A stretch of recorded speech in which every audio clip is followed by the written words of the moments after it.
അപ്പോൾ നമ്മളിതേ കോളേജിൽ നിന്ന് ഐ വി പോവാണ്. ഇനി 10 ദിവസത്തെ ട്രിപ്പാണ്. എങ്ങിട്ടാന്നൊക്കെ ഞാൻ പറഞ്ഞുതരാം.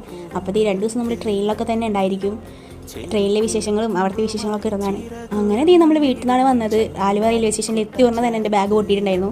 ഫസ്റ്റ് തന്നെ അശുഭ ലക്ഷണമായിരുന്നു. അങ്ങനെ ബാഗൊക്കെ തുന്നിച്ച് നമ്മൾ ട്രെയിനിൽ കയറിയിരുന്നു. നാളെ 32-നായിരുന്നു ആലുവയിൽ നിന്ന് ട്രെയിൻ. കേരള SF എക്സ്പ്രസ് ആയിരുന്നു നമുക്ക്. അങ്ങനെ നമ്മളെല്ലാവരും കൂടെ ട്രെയിനിൽ കയറിയിരുന്നു. കുറച്ച് നേരം നമ്മളെല്ലാവരും കൂടി ഇരുന്ന് അങ്ങോട്ടും തൂക്കി കളിയാക്കിയിട്ടൊക്കെ ഇരുന്നു. പിന്നെ ഒരു രാത്രി ഇപ്പോൾ നമ്മൾ ചീട്ടെടുത്തായിരുന്നു.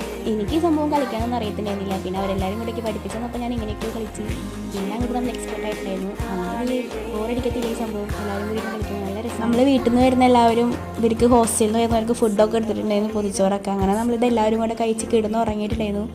പിന്നെ പിറ്റേന്ന് രാവിലെ ആയിട്ടുണ്ടായിരുന്നു. അങ്ങനെ നമ്മളെല്ലാവരും ഉറങ്ങി, എല്ലാവരും എണീക്കുന്നുണ്ടായിരുന്നുള്ളൂ. അങ്ങനെ എല്ലാവരും എണീറ്റ് ഫ്രഷപ്പൊക്കെ ആയി രാവിലെ തന്നെ നമ്മൾ നമ്മുടെ ട്രെയിനിൻ്റെ ദേശീയ ഭക്ഷണമായിട്ടുള്ള ബ്രെഡും ജാമന്നെ കുത്തി കയറ്റിയിട്ടുണ്ടായിരുന്നു. ഇതല്ലാണ്ട് വേറെ വഴിയില്ല. പുറത്തുനിന്ന് കഴിച്ച ഫുഡ് പോയിസൺ വരും. അതെല്ലാം നമ്മളെല്ലാവരും ബ്രെഡൊക്കെ കുറേ കൊടുത്തിട്ടുണ്ടായിരുന്നു. അങ്ങനെ നമ്മളെല്ലാവരും ബ്രെഡും പീനട്ട് ബട്ടറൊക്കെ കൂടെ കഴിച്ചു.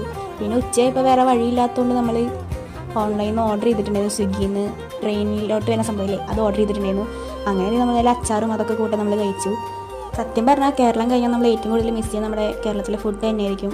അങ്ങനെ ഈ ഫുഡ് അടി കഴിഞ്ഞ് നമ്മൾ നമ്മുടെ ബോഗിൽ തന്നെയായിരുന്നു നമ്മുടെ കൂടെയുള്ള പിള്ളേരെല്ലാവരും. അപ്പോൾ നമ്മൾ അവരുടെ അടുത്തൊക്കെ പോയിരുന്ന് ചുമ്മാ വർത്താനൊക്കെ പറഞ്ഞിരുന്നു. അങ്ങനെ നമ്മളിത് രാത്രി ആക്കിപ്പിച്ചിട്ടുണ്ടായിരുന്നു എങ്ങനെയൊക്കെയോ.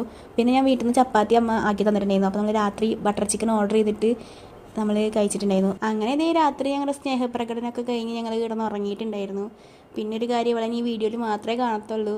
ഇവൾക്ക് വയ്യാണ്ട് തിരിച്ച് പോയിട്ടുണ്ടായിരുന്നു, ഛർദിയൊക്കെ ആയിട്ട്. പിന്നെ ഒന്ന് കണ്ണടച്ച് വന്നപ്പോഴാണ് ഇങ്ങേര് നോർത്ത് എത്തിയപ്പോൾ ഇങ്ങനത്തെ ഓരോന്നുകൾ കയറുമല്ലോ, നമ്മുടെ അടിയിൽ കിടക്കണം എന്ന് പറഞ്ഞിട്ട്. പിന്നെ ബോയ്സ് അവർ സമ്മതിച്ചില്ല, നമ്മൾ ലേഡീസൊക്കെ ഉള്ളതുകൊണ്ട് സേഫ്റ്റി ഇല്ലല്ലോ. അപ്പോൾ അവർ അത് പറഞ്ഞ് തർക്കിച്ച് നിൽക്കലായിരുന്നു അവിടെ.